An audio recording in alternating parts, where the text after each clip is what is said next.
Anyway, let's return that to Erudicio. Oh, I have something special in store for them down the road. So I'll take this as payment.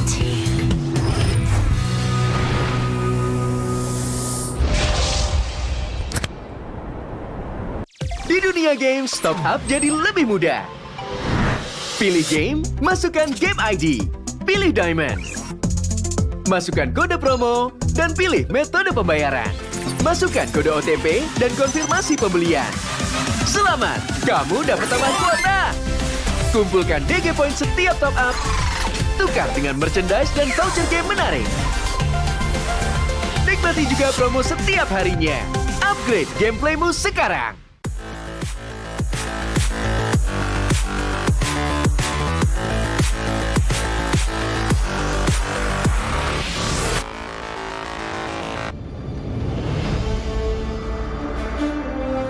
In the previous guide, we learned the basics of the new emblem system. This time, we'll take a closer look at the core talents from the Mage, Assassin, Marksman, and Support emblems. Core talent unlocked with the Mage emblem. By upgrading the Mage emblem, you can unlock Lethal Ignition. The new Lethal Ignition now deals adaptive damage, making it a great option for any hero with heavy-hitting combos. With the change to adaptive damage, heroes with high physical damage can now use this talent to enhance their damage, such as Saber and Natalia. Saber's first skill and ultimate combo can easily trigger the effect from Lethal Ignition, dealing much more damage to enemy heroes. Core talent unlocked with the Assassin emblem. By upgrading the Assassin emblem, you can unlock Killing Spree. Now that the talent is no longer reserved for the Assassin emblem, it becomes a good choice for any hero who can perform chain kills. Heroes with magic damage like Karina and Julian can now take this talent as well. Karina's ultimate resets after she kills an enemy hero. When equipped with Killing Spree, she will recover HP from each kill, allowing her to stay healthy and go after more kills. Core talent unlocked with the Marksman emblem. By upgrading the Marksman emblem, you can unlock Weakness Finder. The new Weakness Finder talent is no longer reserved for ranged heroes. It works well for heroes with high attack speed, as it can improve their laning and slowing abilities. A hero like Minthar can take Weakness Finder because his second skill increases the attack speed of his basic attacks. When combined with equipment that can provide more attack speed, he can reliably trigger the slow effect to prevent enemies from escaping. Core talent unlocked with the Support emblem. By upgrading the Support emblem, you can unlock Focusing Mark. The Focusing Mark talent works the same as before. It allows support heroes to increase the damage their teammates can deal to the target enemy. Kaj's ultimate can be used to drag key enemies to his team. When equipped with Focusing Mark, the ultimate will also increase the damage the target takes, allowing Kaj's team to quickly burst down the helpless target. Choose the core talent based on the strengths of each hero to maximize their effectiveness. We look forward to seeing players discover new ways to play their favorite heroes on their way to becoming a legend.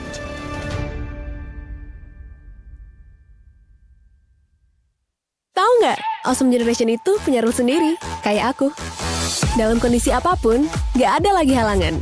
Malah ngebuktiin potensiku. See, that's my rules with Galaxy A Series 5G. Kalau kamu?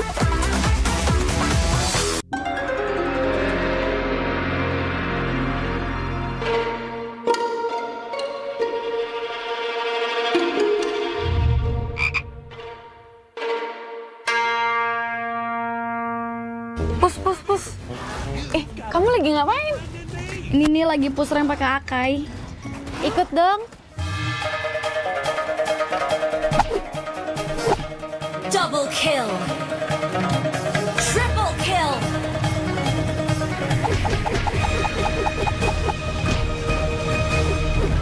Savage. Itu keren banget loh itu. Ya dong, top gue Bami. Bukan kamunya yang keren. Itu notifikasinya keren banget. Alah, notifikasi ini bisa didapetin dari in-game mulai dari kemarin 8 Agustus cuma 58 diamond doang. Murah banget kan? Iya sih, murah banget ya. Nah, kita main. Hanya perlu melihat ke dalam dirimu. Dan kamu akan mengerti betapa berharganya nilaimu. Percaya pada dirimu. Bukan dengan tergesa-gesa, namun dengan caramu yang beda. Tunjukkan kilau kisahmu sendiri. dan ciptakan emas dalam setiap karyamu. Trust in Gold.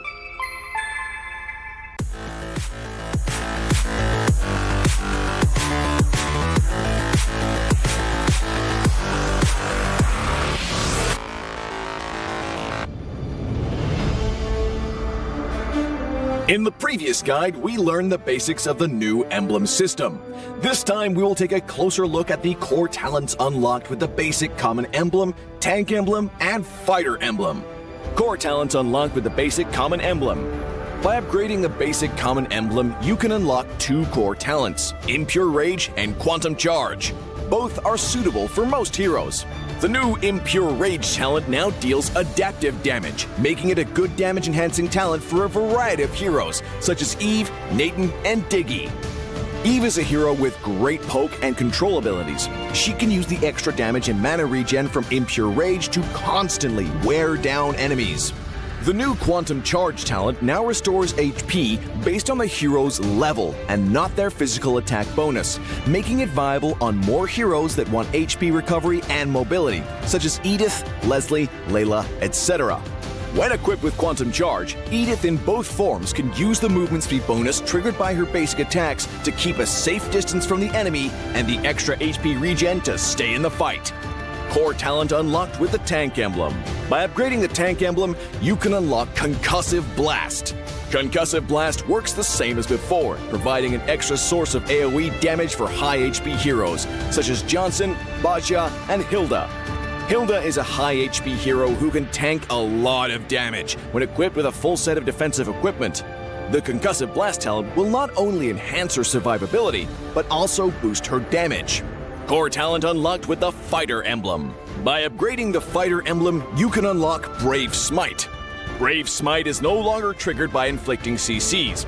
It now takes effect upon dealing skill damage and is suitable for most fighters and tanks that need more HP regen. Ruby, Lapu Lapu, Tigreal, and similar heroes can choose this talent. Ruby can trigger Brave Smite repeatedly by casting skills, and with her own regen abilities, she'll have even greater durability in teamfights. Choose the core talent based on the strengths of each hero to maximize their effectiveness. We look forward to seeing players discover new ways to play their favorite heroes on their way to becoming a legend.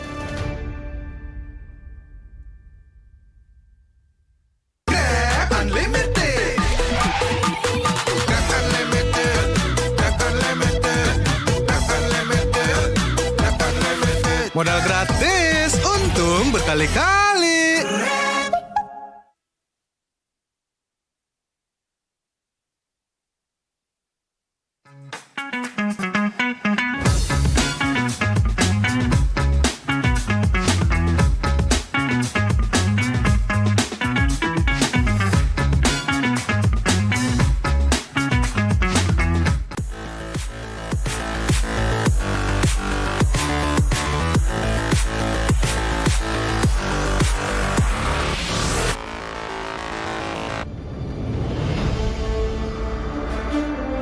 When upgrading your emblems, you will unlock talents at specific levels. Different emblems will unlock different talents. You can choose an emblem by role and use the talents it unlocks directly as your default setup, or you can freely mix and match different emblems and talents to create a custom emblem setup. We're going to show you how to create your emblem setup for your heroes. Emblems. First, let's take a look at the revamped emblem system. There are now 7 emblems in the game, 1 basic common emblem, and 6 role emblems. Different emblems can provide different attribute bonuses. It is recommended to use the emblem that matches a hero's role. Standard talents, Tier 1. After selecting an emblem, you can then choose from 8 standard talents at Tier 1. These talents provide mostly straightforward bonuses to heroes. Of the 8 talents, Thrill and Swift are good on almost any hero, while other talents are more catered to certain roles. Standard talents, Tier 2. At Tier 2, you will also have 8 standard talents to choose from. The Tier 2 talents trigger or work under different circumstances. We still recommend choosing one that matches the role of your hero. But if you're an advanced player, you are free to choose any of the talents to fit your playstyle. For example,